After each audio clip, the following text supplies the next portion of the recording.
pense que pendant longtemps, j'avais un peu ce truc d'avoir peur de pas rentrer dans des cases ou de trop y rentrer parfois et que du coup, j'étais un peu incertaine sur ma place et que, j'acceptais pas parfois ou je pensais pas que j'avais des choses à dire moi et je commence à me dire que peut-être que moi aussi j'ai un point de vue et il faut que j'aille à fond avec quoi et que voilà quoi. Temps. Salut à tous, bienvenue sur Merci on vous rappelle, saison 3, le seul podcast qui vous plonge dans les coulisses du casting avec des histoires et des parcours incroyables. Aujourd'hui, on reçoit une comédienne à l'énergie contagieuse qui manie la plume comme personne et dont la créativité dépasse largement l'écran. Esther Blanc, bonjour, bienvenue. Bonjour, merci déjà pour cette super intro et enchantée du coup, Ouais, de rien, c'est vraiment de un faire ça. plaisir, de t'avoir ici. Ma première question pour toi, ça serait parce que tu sais, quand je reçois des gens, je vais un peu fouiller dans vos vies, je regarde Mmh. ton Instagram et cetera et tout et tu me donnais l'impression d'une personne qui est vraiment, très précise, tu vois? Donc ma première Précise. question, ouais, donc ma question pour toi, ça serait: si tu étais 1 heure de la journée, tu serais Mmh. laquelle et pourquoi? Waouh! Si j'étais une heure de la journée, je serais laquelle? Alors je serais pas le matin déjà, parce que, j'ai du mal à me réveiller, OK, donc à part si je suis obligée, non. Hem, je dirais peut-être 18 heures parce que c'est le moment, normalement, où la plupart des gens, ils sortent de cours et OK. pour moi, ça montre beaucoup ce que tu fais juste après les cours, c'est un peu ta façon de fonctionner.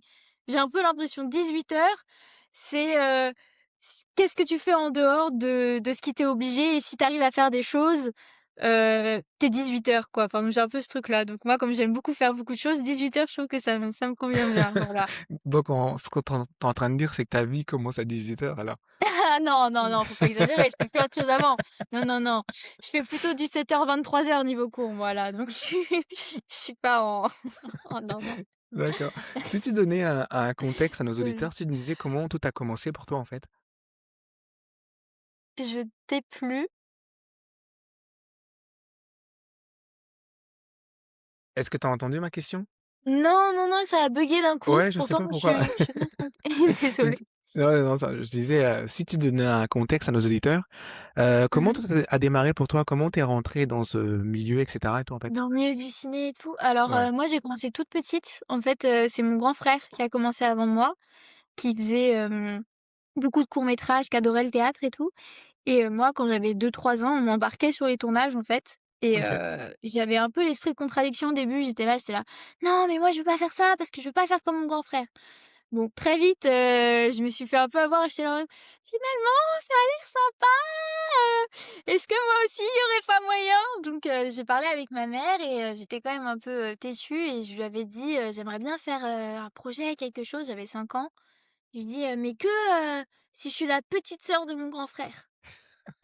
Ma mère, elle est là: «Ouais, ouais, ouais, c'est ça, va falloir trouver, quoi». «Super, tu nous donnes des contraintes dès le début» et du coup, bah, c'était elle qui s'occupait à ce moment-là de chercher un peu pour nous. Elle cherchait des annonces, des trucs et on a fait un casting avec mon grand frère où je devais être sa petite sœur pour un tournage étudiant et on a été pris. Waouh! Ça s'appelait, Le Père Noël, est mort. Ouais, c'est ça et c'était donc un tout petit casting, un tout petit, court-métrage étudiant pour quelqu'un qui sortait de l'école, quoi. Mmh. Et c'était vachement sympa, j'ai adoré et à partir de ce moment-là, ma mère s'est dit: «Bon, bah, maintenant qu'ils sont 2, je vais quand même pas, m'occuper à chaque fois de chercher des castings, ça prend quand même un temps assez, monumental». Donc elle nous a Mmh. proposé, si on avait toujours envie, de nous mettre en agence et donc je OK. suis rentrée en agence à ce moment-là, chez Marie Garivier au début et après, Marie Garivier, elle est partie, elle faisait ça avec quelqu'un d'autre qui s'appelait Jérôme Platon et donc elle est partie, je devais avoir 8-9 ans quoi et depuis je suis toujours, chez Art1 avec Jérôme Platon. Donc depuis mes 8-9 ans, un truc comme ça, voilà. Mais tu as commencé tôt, C'est en pas plus fait? long. Oui, j'ai commencé tôt, mais en fait, j'ai pas fait grand-chose non plus. C'est-à-dire que j'ai fait ça tôt, mais ça a pas marché pendant longtemps. Donc voilà, oui, donc j'ai fait plein de petits projets, de petits machins, mais j'ai surtout fait des trucs, des courts-métrages étudiants, des machins, avant d'avoir, du coup, les bracelets, qui était mon premier vrai gros tournage, quoi. Ouais. Tu dis que tu pas Voilà. fait grand-chose, mais c'est un peu le parcours de tout le monde. Tu sais, il y en a, ça va faire Oui, bah, 20, oui, oui, 30, bien sûr, 40 oui. ans Ah, mais et je sais ça. donc il y a pas vraiment de raison, de s'inquiéter.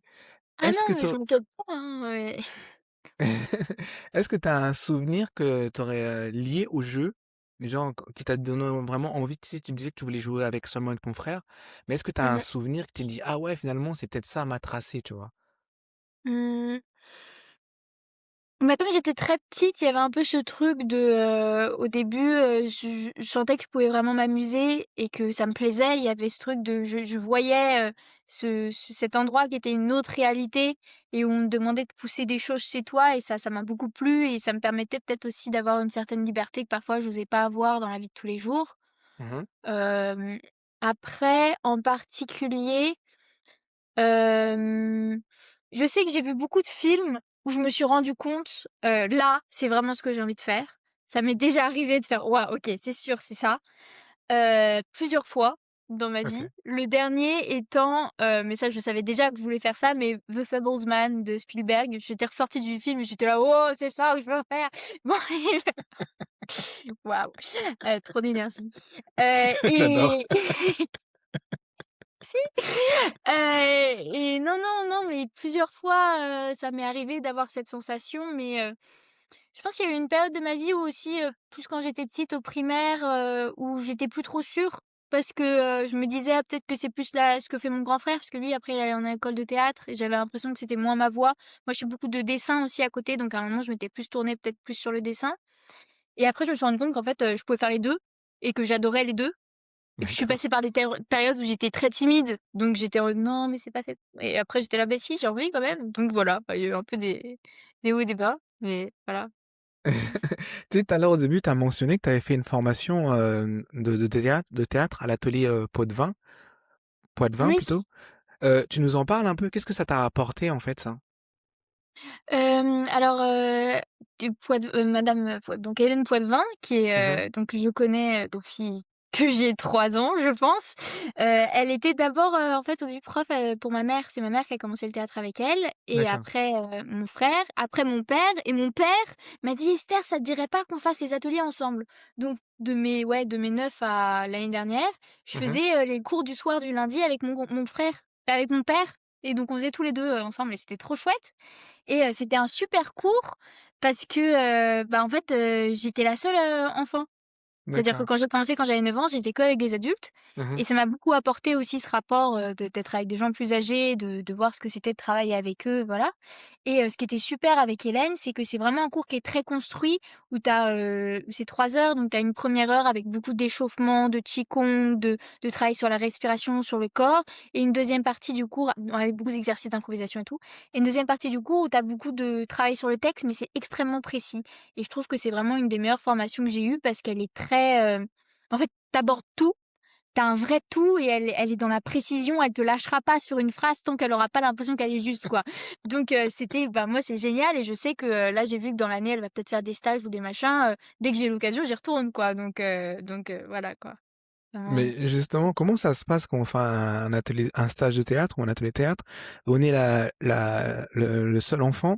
Comment on fait pour prendre sa place au milieu de tous ces adultes et cetera et tout? Mmh.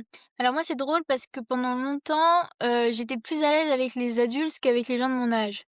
OK. Donc étonnamment, j'ai je comme on m'a souvent dit que je parle beaucoup et enfin, il y a un peu ce truc où je faisais peut-être un peu sérieuse parfois pour mon âge parce que je on m'a souvent dit que j'étais un peu mature, enfin je sais pas trop pourquoi et du coup, j'avais tendance à être plus vivante avec les gens, plus âgés qu'avec, avec les gens de mon âge et en fait, du coup, bah, alors ça se faisait très naturellement. Moi, j'étais pas du tout gênée, en fait. Comme Hélène, je la connaissais depuis que j'étais toute petite, dans le cours, limite, ça allait être moi qui étais la vétéran, parce que j'étais là depuis toujours et quand il y avait des nouveaux qui arrivaient, bah, j'allais leur expliquer les exercices, les machins, j'étais à fond, moi et donc bah, ça s'est très, très bien passé et puis les gens étaient hyper accueillants. Il y avait vraiment des gens adorables dans ces cours, qu'on a eu donc sur plusieurs années, 5 ans, j'ai fait, avec plusieurs personnes qui sont toujours là et qui étaient, très contents de pouvoir travailler aussi avec quelqu'un de plus jeune, qui a un peu tous les âges, donc c'était chouette, quoi. Voilà. Au début, tu parlais de ta mère qui vous trouvait les castings, qui trouvait les cours. On Oui. dirait que tu es un peu issu d'une famille, du cinéma ou dans le milieu ou c'est Alors quoi? pas vraiment en fait, ce qui s'est passé, c'est que mon frère au début a été intéressé et mon frère a commencé à faire du théâtre. C'est vrai qu'on a tous commencé à toucher au théâtre petit à petit, mais Mmh. c'est mon frère qui a ma mère en avait fait, mais plus en amateur et mon frère a commencé à vraiment s'y intéresser et c'est pour ça qu'après, il a été pris pour des courts-métrages et ma mère, vu qu'elle voyait que mon frère s'intéressait vraiment à la chose, s'est mis à chercher des castings pour lui, vu qu'il voulait en faire OK. et donc il y a des sites, des choses où on peut chercher, quoi. Mais sinon, je suis dans une famille artistique. Mon père, il est photographe et il a une agence de com, il est graphiste et ma OK. mère, elle est chercheuse en littérature et elle écrit beaucoup. Donc c'est une famille, c'est que ça reste un cadre artistique, mais le côté théâtre, c'est plus arrivé vers la génération de mon frère et moi. Mais maintenant, tout le monde s'y est mis et tout le monde a des projets, théâtraux aussi, donc c'est assez chouette de pouvoir partager ça, en famille, quoi. Bah oui, non, c'est assez chouette comme tu dis parce que Ouais. généralement, quand on a des projets un peu artistiques, on va lui dire: «Ouais, mais non, mais d'abord, va faire ton bac, après on verra», tu vois? Mmh. Mais toi, on t'a aidé tout de suite, on t'a ouvert les portes et cetera, Ouais. c'est cool. Ah c'est sûr, bah oui, c'est sûr que c'est chouette et puis, comme je suis assez sérieuse comme élève, mes parents, ils ont jamais eu de problème sur le fait que je bosserais pour ce que j'ai envie de faire d'une certaine manière. Donc OK. tant qu'ils savaient que j'étais capable de travailler pour l'école, ils m'ont toujours encouragée. Eux, leur principe, c'est que j'apprenne le plus possible et que, je puisse me débrouiller avec ça. Bah, après, ils m'ont jamais obligée à faire des trucs. Bah, après, je m'obligeais assez toute seule donc ça suffisait, quoi. Non, non, c'est bien, j'adore. Voilà. Si on parlait maintenant de ton expérience, tu sais, tu disais qu'on t'a vu dans les Bracelets Rouges.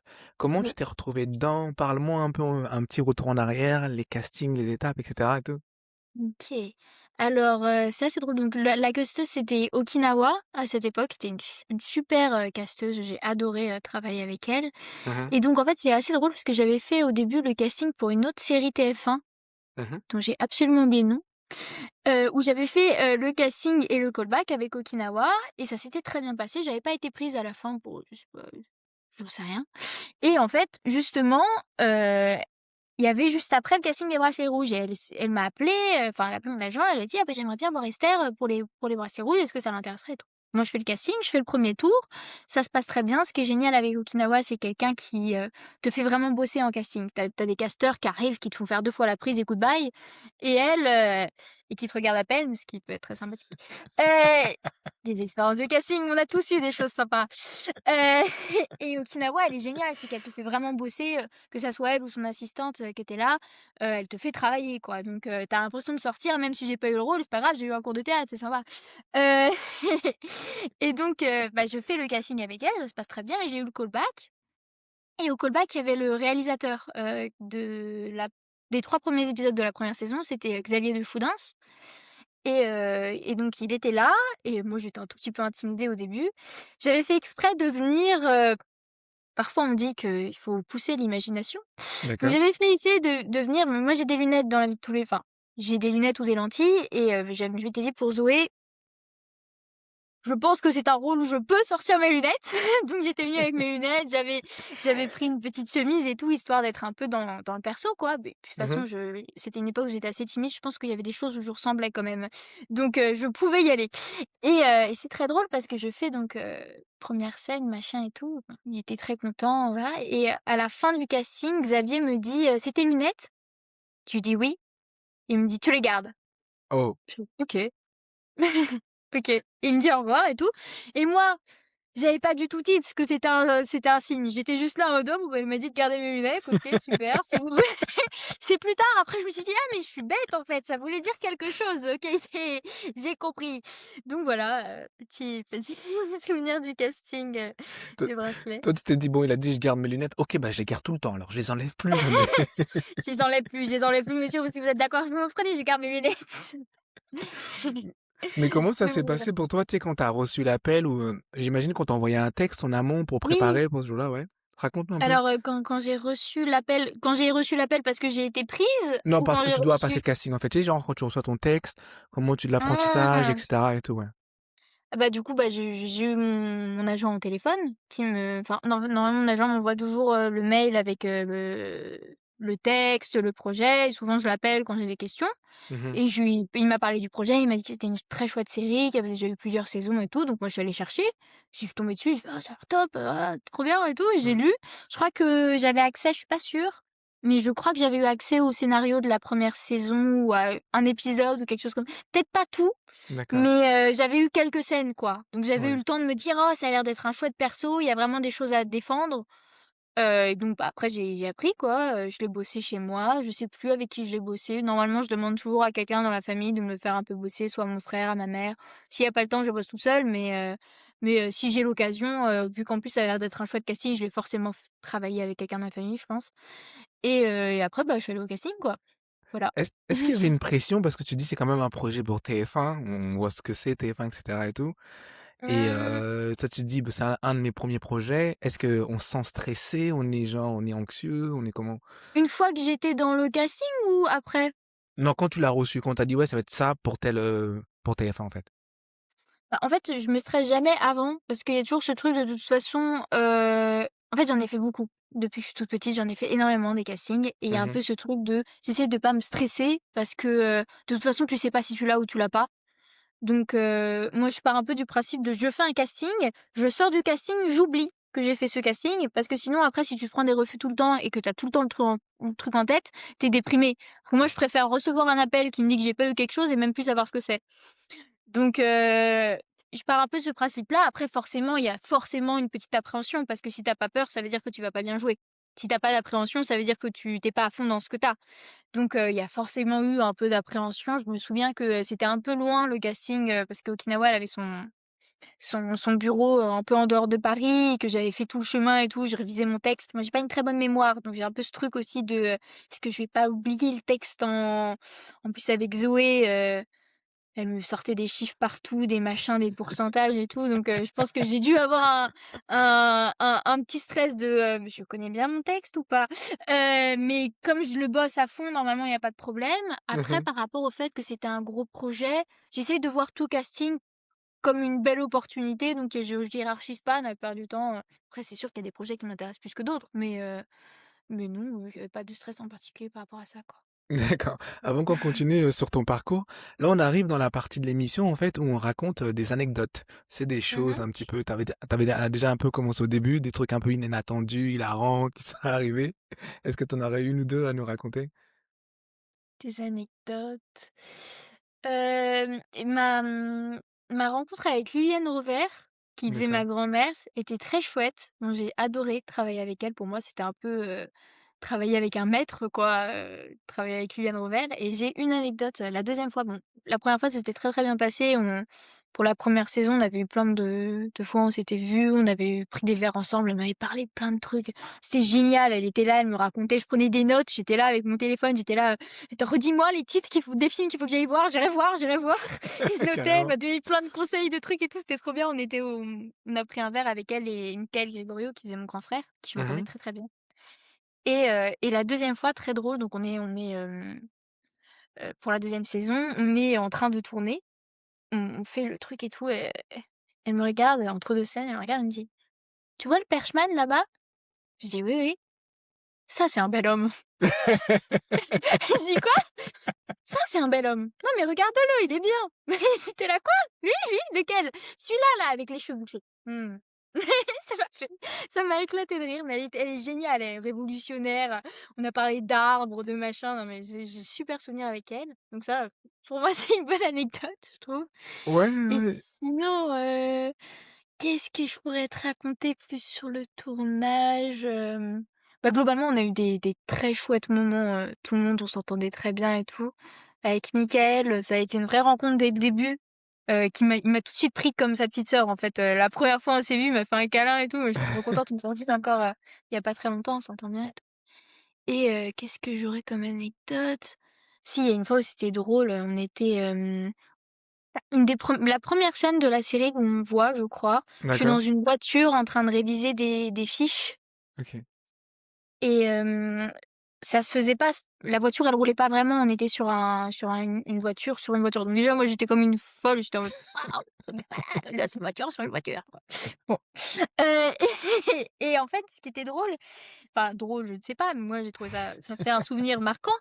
C'est qu'il faisait extrêmement chaud dans cette D'accord. voiture et qu'en fait, il y avait un problème avec la clim, enfin, on pouvait pas mettre la clim parce que sinon ça faisait du bruit pendant le et c'était un des jours où il a fait le plus chaud et je me souviens, que, tu sais, on est toujours maquillés, en fait, pour qu'à l'écran ça rende bien, quoi et la maquilleuse, elle pouvait rien faire pour nous, quoi, parce qu'on transpirait tellement qu'on était en train de mourir dans cette voiture. Mais c'était génial, on passait un super moment, on rigolait bien et tout, Ouais. mais juste on dégoulinait et on n'arrête pas de faire des tours de pâté de maison pour faire cette scène. Et il y avait des petits problèmes techniques, des machins, donc on devait la refaire en boucle et la maquilleuse, elle repassait vers nous, elle essayait de nous éponger, tu vois? Elle était là: «Mais je peux rien faire, je peux rien faire, c'est vous coulez!» Moi, en plus, j'avais un gros plâtre pour la scène, j'avais chaud, mais c'était super drôle. On s'est tapé, des grosses barres et comme on avait un genre de talkie-walkie avec lequel Mmh. on parlait, avec le directeur, le réalisateur Réalisateur, ouais. et on avait créé des noms de code et des machins. Je crois qu'on était, parce qu'avec Mickaël, on s'était amusé à parler beaucoup en anglais vu que Zoé, elle parlait en anglais et on prenait l'accent british ensemble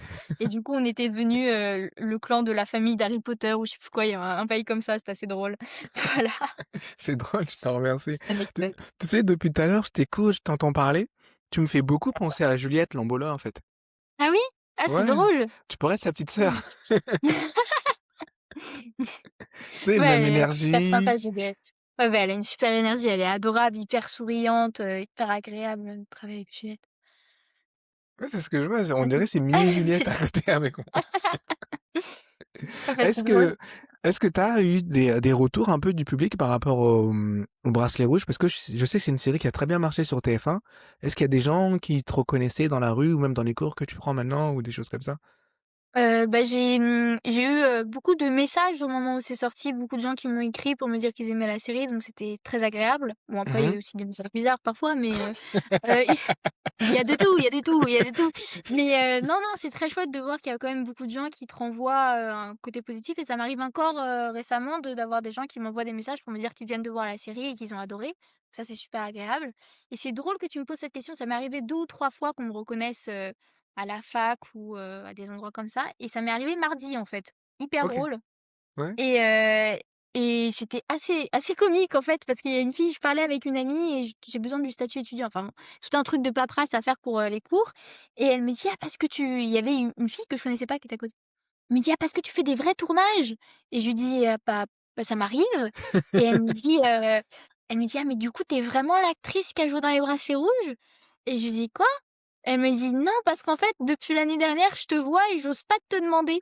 Oh waouh! Et je suis là, je fais: «Mais c'est trop mignon» et C'est elle me dit: clair. «Non, mais en fait, j'étais pas sûre que ça soit toi et je me suis dit: "Si j'arrive et que c'est pas toi, c'est bizarre, donc j'ose pas demander" et du coup, on a commencé à parler et tout. Elle m'a dit qu'elle avait adoré mon perso, enfin, donc du coup, c'était adorable. On a parlé pendant hyper longtemps. De toute façon, on est dans la même classe, donc on se reverra.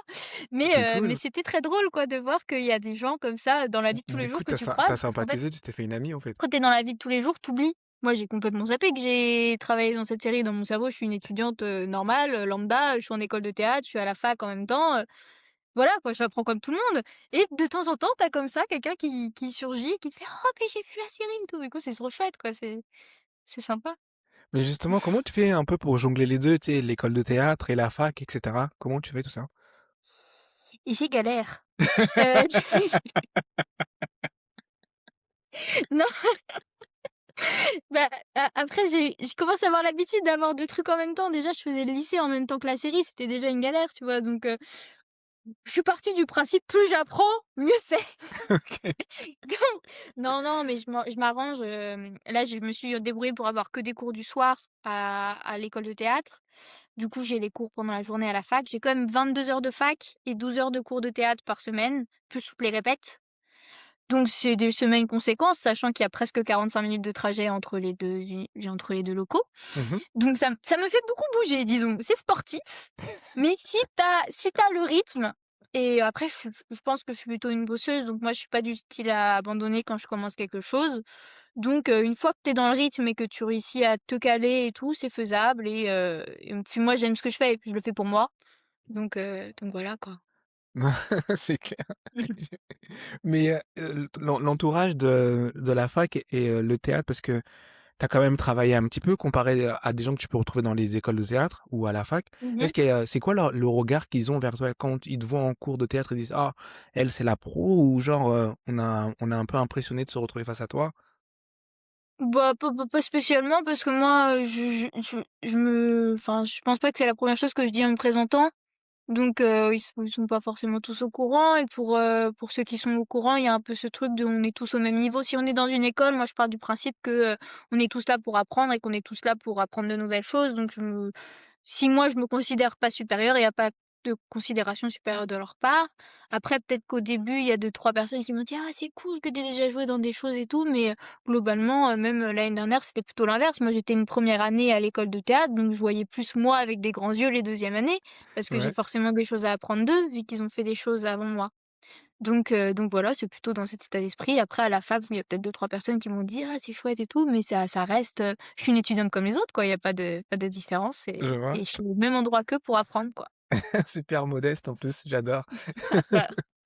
Si on si on faisait un retour en arrière et on revenait un peu sur ton premier court métrage, tu sais, tu parlais tout à l'heure de «Silence, le Père Noël est mort» et tout. Mmh. Donc ça, c'est vraiment ta première expérience. Comment on vit sa première expérience, même si c'est juste pour un court métrage étudiant, tu l'as dit tout à l'heure, mais on est comment? Est-ce qu'on se prépare? Est-ce qu'on y va plutôt comme un jeu? Alors là, je pense que vu que j'avais 5 ans, j'avais pas tous idée, tu vois? Moi, il y avait un peu ce truc de: «Ouais, c'est cool!» Je me souviens si peu, en fait, je m'en souviens pas très bien, j'avoue. Je sais que je me suis beaucoup amusée et que c'était très chouette et que j'étais devenue amie avec l'assistante et qu'il y avait, les premiers tournages que j'ai faits, il y avait un peu ce truc aussi de parfois les maquilleuses, elles pouvaient te faire des chats après sur ton visage, donc j'étais contente, tu vois? C'était à ce Ouais. niveau-là. Mais sinon, non, je me souviens que, bah, il y a des trucs débiles. Il y a ma mère qui m'a raconté une anecdote l'autre jour qui m'a fait beaucoup rire, où ils ont dû refaire plein de fois une scène Mmh. parce que, donc je parlais avec mon frère et je laissais toujours un temps après une réplique et il comprenait pas pourquoi. Elle me disait: «Mais tu peux enchaîner» et en fait, au bout d'un moment, ma mère, elle me regarde et elle se rendait compte qu'à chaque fois, je laissais un temps après la réplique parce que je rebouchais mon feutre. Ah OK. Parce que je voulais pas que mon feutre se sèche et comme des petits, ils ont une obsession, tu vois? C'est-à-dire que moi, on m'a appris qu'il fallait reboucher les feutres, donc j'allais pas parler tant que j'avais pas rebouché mon feutre. Donc à un moment, ma mère, elle a fait: «Esther, tu peux ne pas reboucher ton feutre» et j'ai fait: «Ah OK, pas de problème». Du coup, là, on a pu faire la prise directe, tu vois? C'est donc c'est tu vois, c'est à ce niveau-là, je pense, j'étais un peu petite pour me rendre compte un peu ce que c'était. Après, ça restait des tournages étudiants, donc c'est, mais j'ai adoré dès le début. J'étais, comme une folle. D'ailleurs, 1er tournage étudiant là, Père Noël est mort, j'ai fait mon anniversaire de mes 6 ans pendant le tournage, Oh mes génial! 6 ans sont passés pendant le tournage, donc ça c'était drôle et sinon, je sais que j'étais assez émerveillée, que j'avais envie de continuer, que je trouvais ça drôle, que qu'il y avait des trucs partout, que tout était nouveau et que du coup je regardais tout avec des grands yeux et je le fais encore souvent. Je suis le Ouais. genre de personne quand j'arrive sur un tournage à vouloir poser des questions à tout le monde. «Attends, mais ça sert à quoi ça? Attends».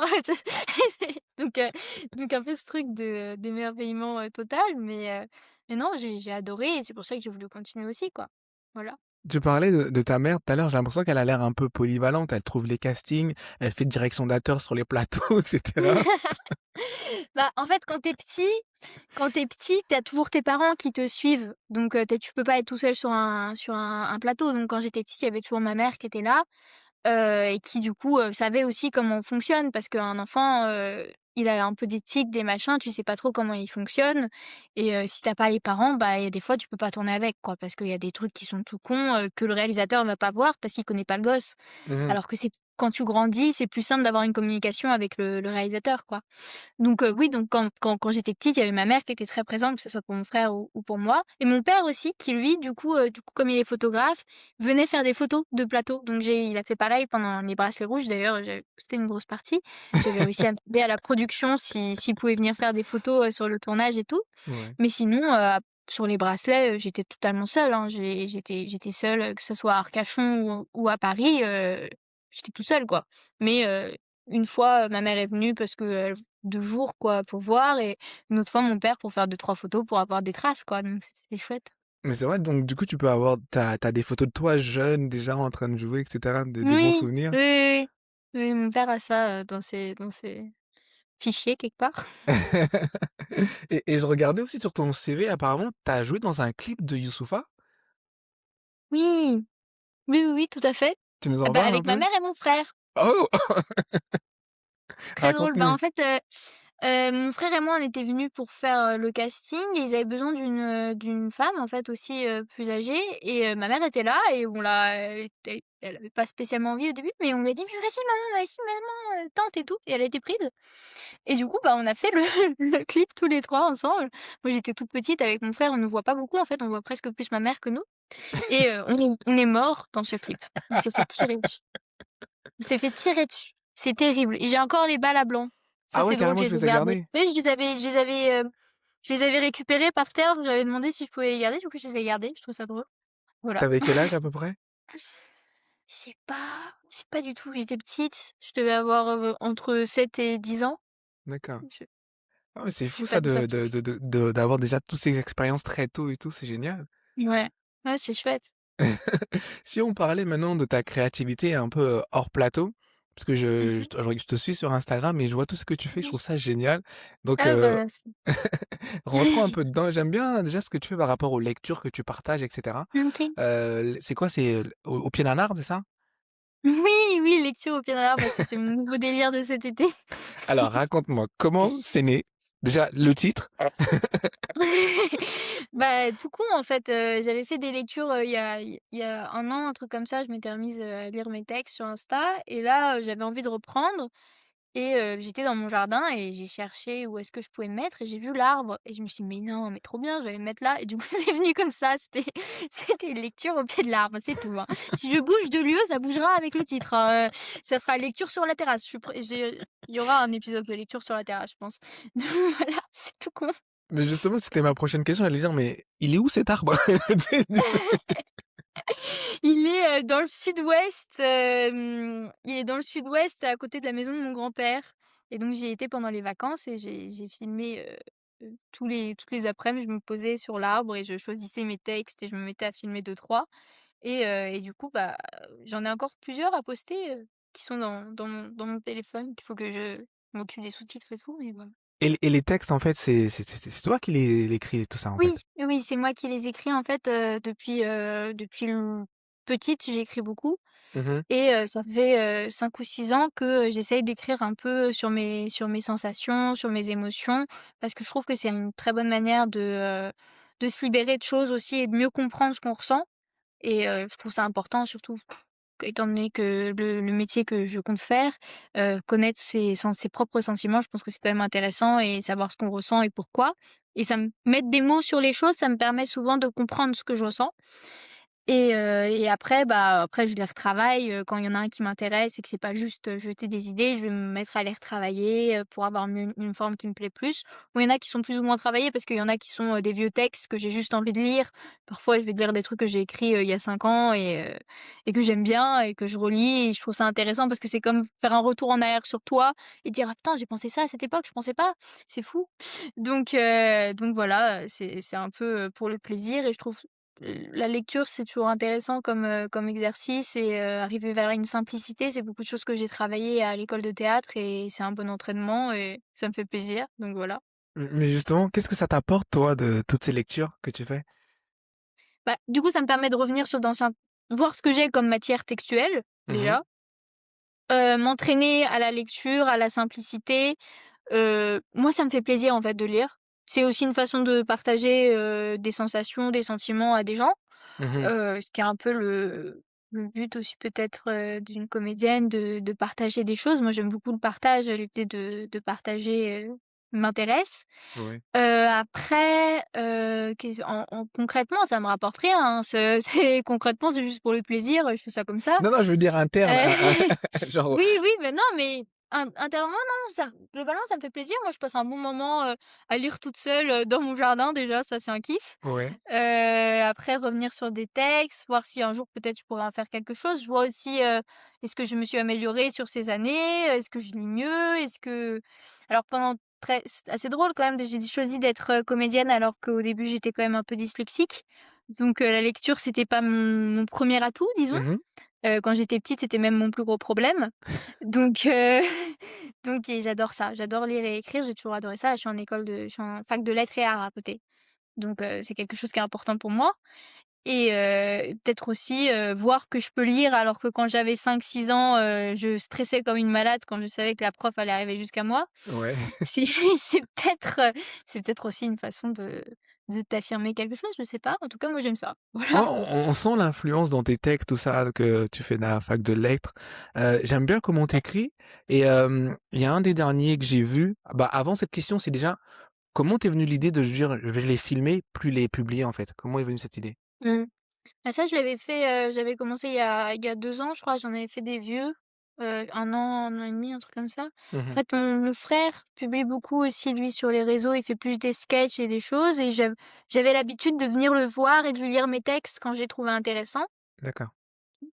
et il m'a dit un jour: «Bah, pourquoi t'en fais pas quelque chose? Ça serait intéressant, ça t'entraîne, machin, pourquoi t'essayes pas?» Et du coup, je me suis dit: «Bah, pourquoi pas? Ça peut être chouette» et du coup, bah, je Ouais me suis mis à trier mes textes et à voir, ceux que je pourrais, filmer et publier, quoi. et comment ça s'est passé pour le premier que tu as filmé et que tu as publié? Est-ce que on est content de son résultat? On me dit: «Ah, celui-là, il mérite d'être publié» ou c'est comment, en fait, ça se passe?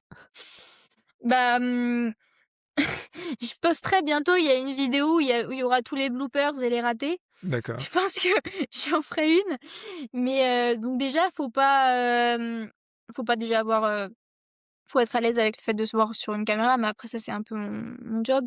Mais il y a ce truc de déjà, est-ce que le texte m'intéresse assez Mmh. pour vouloir le lire et le partager? Parfois, je vais me rendre compte, je vais pas ça m'est arrivé de lire des textes et de me dire: «Ah bah, celui-là, je vais pas le publier parce que je vois plus l'intérêt». Mmh. Après, bah, je refais la tant que je trouve que la prise est pas intéressante et qu'elle est pas naturelle et qu'elle est pas, vraie pour moi, au moment présent, je la refais. Après, il y a tous les accrochages aussi, je vais accrocher sur un mot, quelqu'un va parler pendant que je suis en train de filmer, je vais faire tomber un truc, je vais pas retrouver la page, il y a plein de foirages, hein, tout est possible. Donc tant que je retrouve pas une bonne énergie, il y a aussi l'énergie du moment et tout, bah, je publie pas et s'il y en a une qui me plaît, je me dis: «Bon, bah, vas-y» et parfois, je suis pas sûre et je publie quand même en me disant: «Bon, bah, de toute façon, c'est pas comme s'il y avait 600 000 personnes qui allaient le regarder donc je m'en fous un peu, quoi». Il y a un moment, je fais ça pour le kiff et qui voit et qui voit pas, Ouais. bah, voilà, quoi. C'est clair. Il y a un texte que j'ai beaucoup aimé, c'est un des derniers que tu as posté, c'était genre tu parlais, parce que quelqu'un t'avait fait du mal ou je sais pas et tu avais besoin d'exprimer ça par écrit. C'est genre, Mmh. comme si on a après, je me rappelle plus très bien, mais genre on t'a essayé, mais on a jeté, après Ah avoir oui, tess ouais. truc à poubelle là, oui, je me souviens. J'aimais bien Ouais. celui-là et du coup, ma question c'est, est-ce qu'il y aurait une part de, est-ce que la santé mentale aurait une part pour toi dans ça? Genre je vais écrire pour mieux me sentir par rapport à ce que je vis après? Oui, bah, il y a totalement de ça. Moi, dans tout ce que j'écris, il y a beaucoup ce truc, bah, ce que je disais tout à l'heure, de pouvoir me comprendre en écrivant. Heu, Globalement, je suis pas quelqu'un qui a des gros problèmes, je pense. Je suis plutôt enfin, ça va, j'ai jamais eu des problèmes énormes, quoi. Mais j'ai plutôt toute la chance, du coup. Mais Mmh. c'est vrai que dès que je vais avoir des moments plus durs dans ma vie ou des moments, je vais aller j'ai eu pris l'habitude d'aller naturellement vers l'écriture pour, comprendre ce qui va pas, mettre des mots dessus, comprendre mon problème et ça me libère beaucoup et je sais que les périodes où, bah, par exemple, cette personne-là, en particulier, j'ai écrit énormément de textes à ce moment-là parce que comme je me sentais pas bien et que je comprenais pas pourquoi, j'avais besoin de mettre des mots et ça m'a permis de passer à autre chose, en fait. Donc et ça a été le cas sur plusieurs choses. Je sais que, bah, là, j'ai dans les textes que je publierai bientôt, j'avais écrit des textes pendant les bracelets rouges, quand il y avait des moments qui étaient plus compliqués, des moments juste d'incompréhension, même les moments joyeux ont des textes, hein, mais ou quand il y a quelque chose qui sort de l'ordinaire, j'ai tendance à vouloir l'écrire pour le comprendre. Voilà, c'est un Est-ce peu que tu comme ça que verrais je ça un fonctionne. peu comme une thérapie alors dans ce cas-là? Je dirais pas que c'est totalement une thérapie parce que bon, peut-être que c'est une forme de thérapie alors, j'en sais rien, mais est-ce que l'écriture, ce serait pas une thérapie en général? Enfin, je sais pas, exactement. En tout cas, c'est quelque chose que je fais pour moi et que là, j'ai eu envie de partager avec les autres. Voilà. Non, j'adore. Moi, j'ai beaucoup aimé. En plus, ce que j'aime bien dans tous les textes que tu fais, à chaque fois, il y a la date et il y a Oui. l'heure. Ça vient d'où tout ça? Ça, c'était mon délire. Je sais pas pourquoi, parce qu'en fait, à un moment, je m'étais rendu compte que j'écrivais à des heures complètement incongrues et Ouais, je me suis dit: «Mais attends, mais je vais le noter». Comme ça, quand je relis, je vois à quelle heure je l'ai écrit. Je trouve que ça met un mood. Si bien tu as sûr. écrit un texte à 2 heures du matin, c'est pas la même chose que si tu l'as écrit à 18 heures justement. Ouais. Donc ton cerveau, il est pas au même endroit, je pense. Donc je trouvais ça drôle et donc je me suis mis à le lire. Je me suis dit: «Bah, attends, mais si c'est écrit, il faut le lire». Donc voilà. Ouais, en plus, c'est marquant parce que le texte dont je te parle, tu as dit: «Ouais, OK, bon, je l'ai écrit le 23 je sais plus quand, entre la fac et machin et il devait être 19h30». Je fais: «Mais d'où elle sort cette précision?» Tu sais? C'est écrit en bas, il y a écrit la date et c'est encadré, l'heure. Tu as même les minutes. Il y a quelqu'un une fois, dans un commentaire sur je sais plus quel réseau qui m'a écrit, «Tu mets pas les secondes?» J'étais là: «Non, désolée. La prochaine fois, je note les secondes. Je suis désolée, je suis vraiment très désolée, je j'y avais pas pensé». Mais non, mais j'aime bien parce que ça fait un peu comme ta marque de fabrique aussi parce que du coup, on se Ouais, dit: «Ouais, à quel moment elle a fait? Dans quel état elle était?» et cetera. ouais, Et c'est est-ce que drôle. tu as eu d'autres retours à part celui-là, des secondes? Comment les gens réagissent par rapport à ces textes? Par rapport aux secondes, non, pas Non, au spécialement, texte. mais au texte, non, j'ai des amis proches qui me disent qu'ils aiment bien, regarder et tout. Ouais. J'ai eu des retours, de plusieurs personnes que je Mmh. connaissais pas, qui m'ont écrit pour me dire qu'ils étaient intéressés par les textes et que ça leur plaisait beaucoup. Mmh.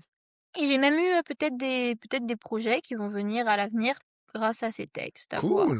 Je ne dis Bravo! rien pour l'instant, mais Ouais. je suis sûre de rien, Mmh. mais en tout cas, il y a des gens qui sont venus me parler Mmh. après, l'arrivée des textes. Donc peut-être qu'un jour ça me servira, on sait jamais. Mais voilà, moi, Non, comme quoi, faire des mais choses pour soi.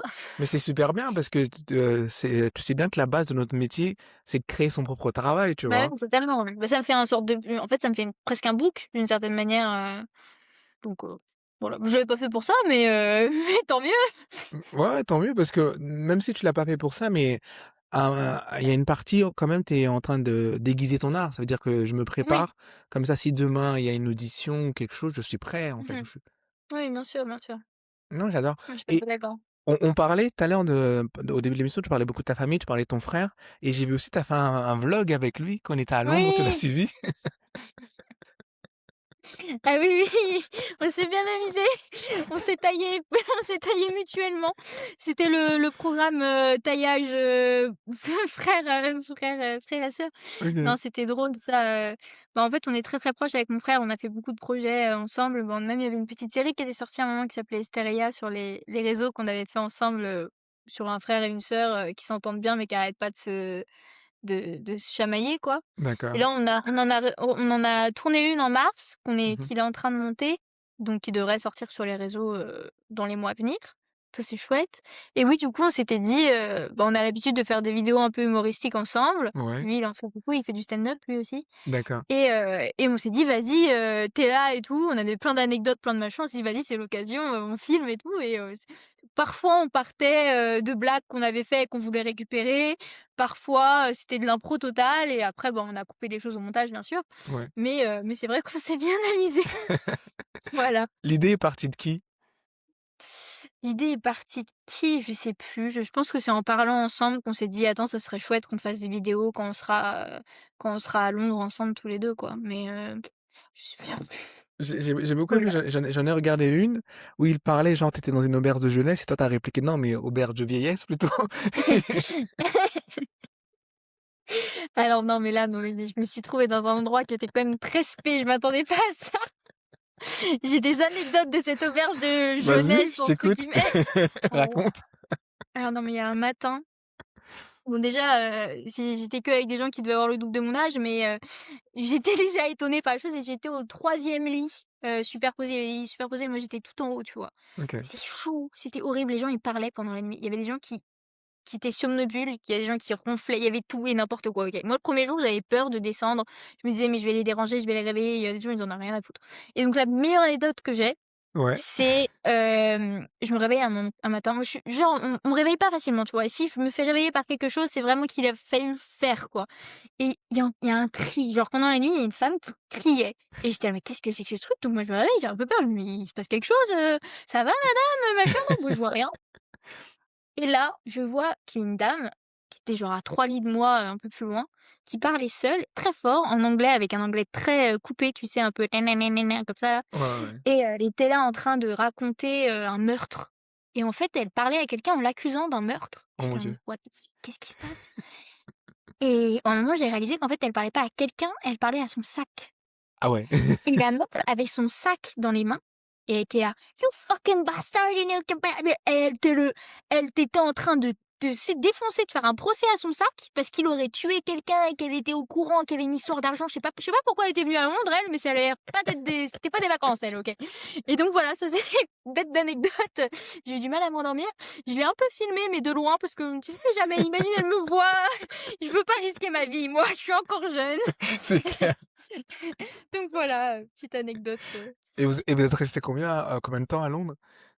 Bah, lui en fait il fait ses études là-bas, mon frère et depuis 3 mois, il est en école de réalisation à Londres. Mmh. À London Film School et moi je suis venue le rejoindre donc je suis restée, je sais pas, 10-12 jours, un truc comme ça, voilà et j'étais du coup dans l'auberge de jeunesse pendant, 8 jours. Et vous en avez profité pour C'était documenter le drôle. tout? Exactement, C'est génial. voilà. Si maintenant on parlait un peu de ta réflexion sur le métier, comment toi Mmh. tu vis en fait ou tu gères, l'attente entre 2 projets ou les moments où il se passerait en fait? Bah, alors là, moi, comme je suis encore dans mes études, je pars du principe que c'est pas encore très grave si j'ai rien parce que, de toute façon, j'apprends, donc je suis à fond dans tous mes projets théâtraux qu'on a à l'école ou tous mes projets à la fac, je suis à fond dedans. Après, j'ai tendance à toujours me créer des projets toute seule, faire des vidéos, des machins, je dessine beaucoup. Là, je suis en train de travailler sur des illustrations pour un livre d'enfant pour une amie de que je connais. Mmh. Donc il y a j'ai toujours des projets, des machins, je me mets à apprendre des langues, là, j'apprends le coréen, depuis Ah oui. 3 ans toute seule, donc il y a plein de j'ai tendance à m'inventer des machins. Je lis beaucoup aussi, donc ça me prend du temps et pour les projets, bah, je continue à faire des castings tout le temps. Mmh. J'en fais beaucoup. Là, j'ai été depuis peu, je suis, aussi dans l'agence Profil. J'ai vu que tu faisais partie aussi Oui, c'est de ça, ouais. l'agence Profil. Bah, voilà, bah, Mmh. ils m'ont contactée, je crois, en juin, donc je viens de rentrer chez eux aussi, donc je me dis: «Ça me peut me faire des opportunités», voilà. Cool. Et sinon, bah, je fais des castings, des projets, là, je vais peut-être avoir quelques projets avec des étudiants pour peut-être faire des courts métrages de temps en temps, je me dis que ça pourrait être chouette. Mmh. Et sinon, bah et je fais des trucs, on verra bien s'il y a quelque chose qui tombe et s'il y a rien, bah, ça sera pour la prochaine fois, la fois d'après ou la fois d'après encore. Il y a forcément des périodes où je commence à me dire: «Tiens, ça fait longtemps quand même», mais je me dis: «J'ai encore le temps», je suis quand même assez jeune, j'ai commencé tôt, j'ai de la chance pour ça, Mmh. de pas encore complètement m'inquiéter et me faire des nœuds dans le cerveau. Mais voilà et je pense que je ferai des projets aussi avec mon frère peut-être sur les années à venir, parce que lui, il est du coup réalisateur et on a déjà des idées ensemble de trucs qu'on aimerait faire. Mmh. J'ai écrit une pièce de théâtre aussi cette année. Ah cool! À l'école, bah, j'ai pas complètement fini d'écrire là, il me manque, 2 scènes. Voilà, je Oh suis bah, en plein travail tu dessus. là, tu là et Ouais, ça parle de voilà, quoi? voilà. Ouh là, complexe, c'est trop galère. Je je vais pas parler de ça, mais en plus c'était une première expérience, d'écriture de pièce et c'était assez chouette parce que j'ai monté les 10 premières minutes à l'école avec, des amis et Waouh! donc c'était chouette aussi de pour la première fois monter, quelque chose que j'avais écrit et monter déjà quelque chose pour la première fois. Donc non, j'aimerais bien à l'avenir aussi peut-être, monter ce projet. Avec mon frère, on a peut-être réfléchi à pouvoir monter ensemble, la pièce. Finir de l'écrire déjà serait une bonne chose, il faut que je trouve le temps.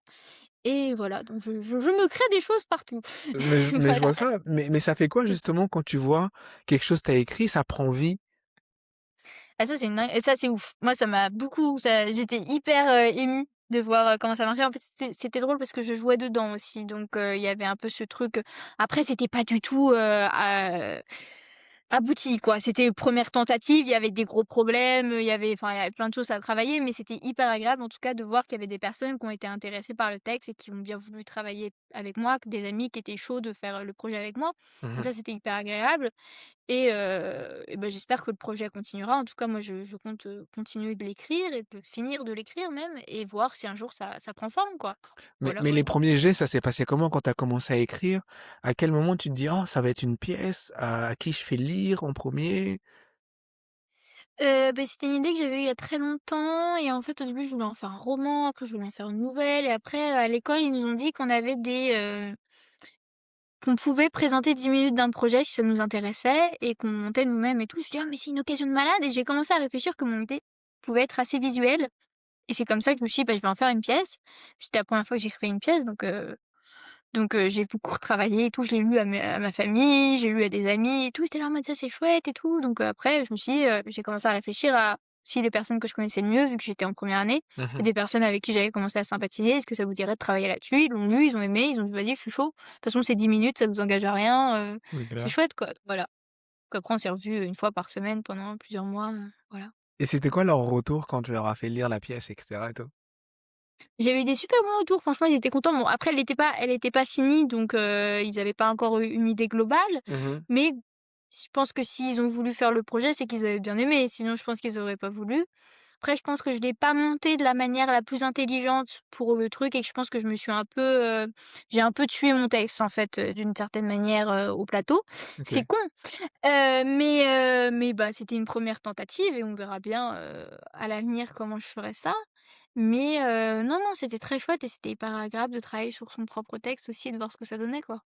Quand tu fais tes propres textes ou quand tu te prépares pour un casting, est-ce que tu arrives à séparer Esther, la personne, et Esther, la comédienne? Bah, Esther la personne et Esther la comédienne, Ouais, c'est-à-dire genre, est-ce que genre Esther la personne et Esther le rôle? c'est ça.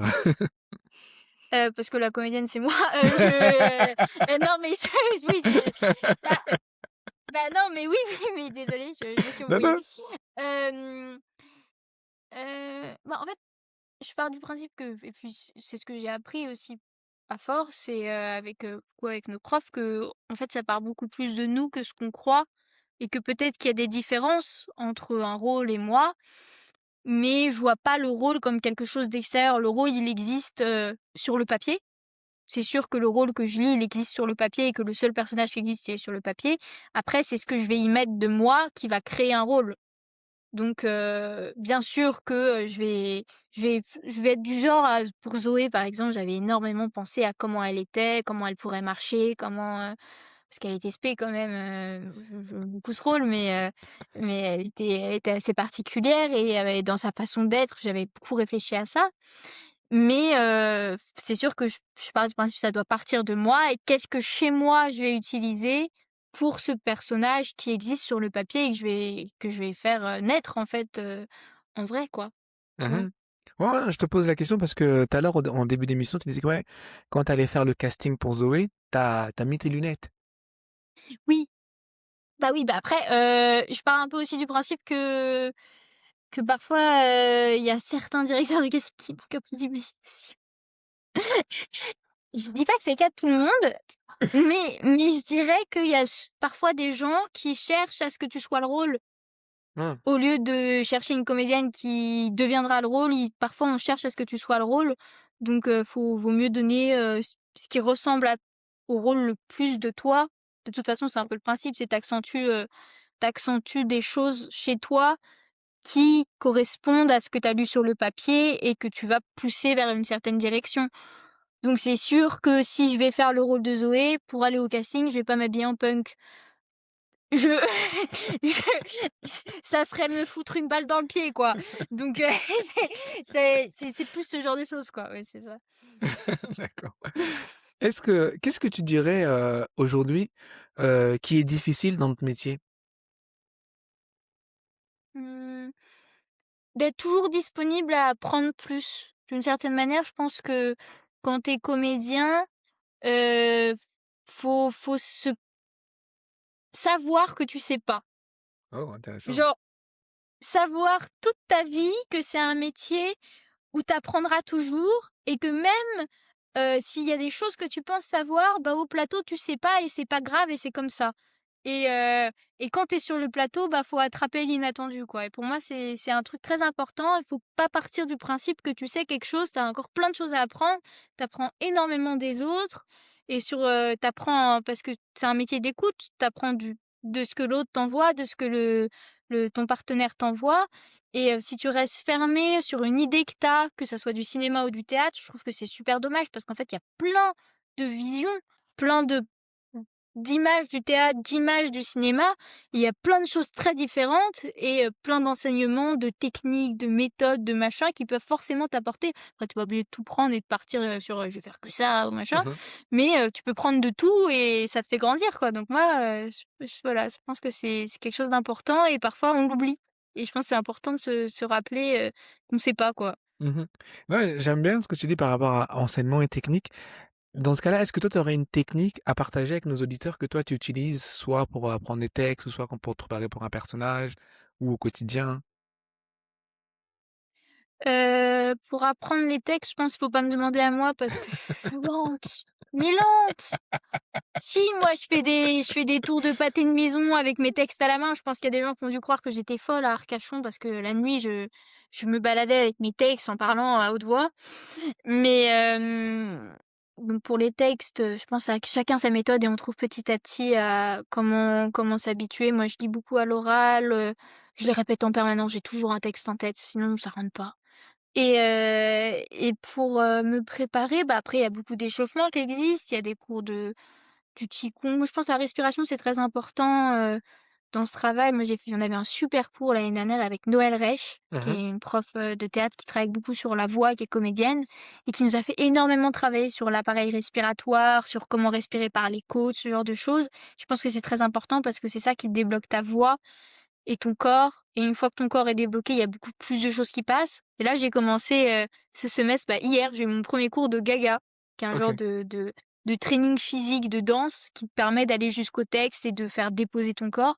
Il y a plein de techniques comme ça, après, c'est ceux que les gens préfèrent, faut tenter des trucs, mais il y a plein de techniques super, qui te permettent, de faire mieux passer, la respiration, mieux la voix, d'être plus déposé, plus ancré et je pense qu'il faut tenter des trucs, quoi et voir, ce qui te va, quoi. Ouais, Voilà. merci, merci. Nos auditeurs vont apprécier.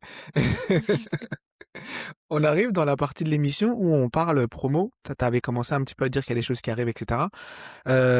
Tu peux nous dire qu'est-ce qui arrive pour toi? Les prochaines vidéos qui vont sortir ou quelque chose? On peut te voir prochainement? Bah, alors, prochainement, j'ai rien de pro très très défini. Mmh. Bah, je continue à poster, là, continue à poster les vidéos des textes, sur Insta et TikTok Ouais. et bah, mes dessins aussi, je poste des dessins de temps en temps, sur Insta, sur un autre compte.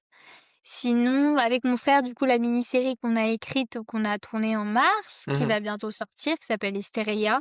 C'est à la table de petit déjeuner cette fois. Cool. Voilà, ça va être sympa et sinon, bah, j'ai des bah, j'ai je pour l'instant rien de spécifique, quoi. C'est plus des projets en cours qu'on peut encore, je peux pas encore en parler parce que c'est Bien en sûr, cours, ouais.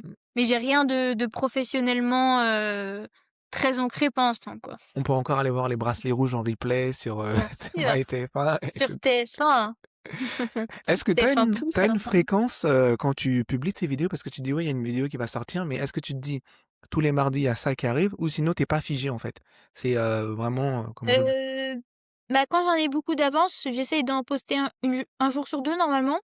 Mais comme là, j'ai repris les cours et que j'ai cours de théâtre de 20h à 23h30, parfois j'ai pas le temps quand je passe du cours de la fac à cours enfin bon, ça va plus dépendre de mon emploi du temps, mais mais normalement j'essaye de poster un jour sur 2 tant que j'en ai. Après faut que je refasse. Voilà. Tu même là, tu as été précis, genre de 20h à 20h30 ou de 23h30, tu vois? Non, normalement, je poste à 18h un jour sur 2, OK? Ça, c'était mon emploi du temps. Normalement, 18h, un jour sur 2, 18h, 18h30. Et ça marche pas, parce qu'il y a forcément des jours où il y a un problème ou machin, tu es dans le métro, ça capte pas, donc normalement, c'est 18h30, OK? Mais c'est pas le cas! C'est trop là, on arrive à la fin de l'émission et ma dernière question pour toi, ça serait, si tu pouvais donner un conseil à la petite fille, que tu étais et qui rêve de devenir actrice, tu donnerais quoi comme conseil? Mmh, je dirais de continuer à croire en elle, qu'il vaut mieux foncer et tout tenter. Et qu'il y a pas d'inquiétude sur le fait d'être plus ou moins comme ci ou plus ou moins comme ça, parce que tout le monde a son propre point de vue et qu'il faut l'exploiter et que c'est parce que certaines personnes sont différentes et que tout le monde est différent que c'est important et qu'on a tous un point de vue différent et qu'il faut pas en avoir peur ou passer à côté, quoi, voilà. Ouais, c'est un super conseil. Est-ce que c'est celui-là que tu aurais aimé entendre quand tu étais jeune? Je pense que pendant longtemps, j'avais un peu ce truc d'avoir peur de pas rentrer dans des cases ou de trop y rentrer parfois et que du coup, j'étais un peu incertaine sur ma place et que, j'acceptais pas parfois ou je pensais pas que j'avais des choses à dire moi et je commence à me dire que peut-être que moi aussi j'ai un point de vue et il faut que j'aille à fond avec quoi et que voilà quoi. J'aime bien que tu parles de ta place parce que, en fait, le thème de la saison 3 justement de Merci, on vous rappelle, c'est prendre sa place. Donc, à quel Mmh. moment t'as eu ce déclic-là alors du coup de tu t'es dit: «Ouais, je rentre pas dans les cases, je vais m'affirmer tel que je suis, en fait»? Je pense que les bracelets rouges m'ont beaucoup aidée là-dessus parce que je me suis rendue compte que quand j'ai fait le tournage, j'étais à fond, que j'étais comme une malade, que je bossais comme une folle pour ça et que j'adorais ça et que c'était du plaisir, beaucoup de travail aussi, mais que c'était du plaisir et donc là, je me suis dit: «OK, c'est ça». Et après, bah, petit à petit en grandissant, c'est aussi, l'adolescence, c'est pas le moment où tu es le plus sûr de toi, donc tu as des périodes où tu crois plus ou moins et je pense que là, je commence franchement, vu que je suis dans mes études que j'ai choisies, à, trouver ma voie quoi, enfin j'espère. En tout cas, ou peut-être la mauvaise. Peut-être Donc la mauvaise. voilà, je dirais c'est une voie en tout cas, est-ce qu'il y a une mauvaise voie après, c'est large. Très très philosophe en même temps dans tout ça, c'est ça? Oh là là, je m'embrouille, c'est de la pseudo-philosophie de bas de gamme, c'est terrible. En tout cas, Esther, c'était un plaisir d'échanger avec toi, de nous parler un peu plus de ton Merci parcours et beaucoup. d'apprendre même sur toi. Je te dis Moi aussi de même. merci, on te rappelle. Oui, merci beaucoup. Bonne journée, à bientôt. Ciao, ciao. Bonne journée. Au Ouais. revoir.